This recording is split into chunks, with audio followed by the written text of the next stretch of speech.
Today we are going to be unboxing the Photobio CX2125. We will take you through a step-by-step process of how to set up and operate your new Photobio CX. Before starting your installation, be sure to have a flat, clean workspace.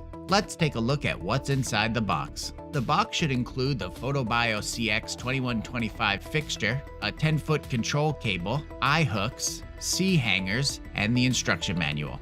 Okay, let's remove your CX fixture from the box with care and place it on your flat workspace. Next, decide on how you would like to mount your fixture. There are two different mounting methods. Either use the 4 stainless steel eye hooks or the integrated mounts. For suspended mounting, install eye bolts into the holes. Once secure, attach the clip end of the sling hangers to the eye hooks and then hang.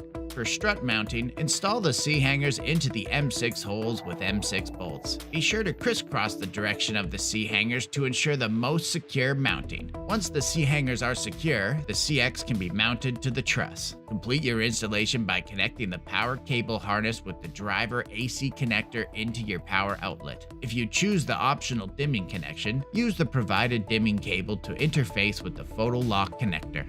And that's it. Power on your Photobio CX and enjoy the winning combination of superior photon flux and excellent value. Photobio CX, the ultimate power play. Our most powerful LED yet. Extraordinary performance, extreme efficiency, exacting design. Visit phantombio.com for more information.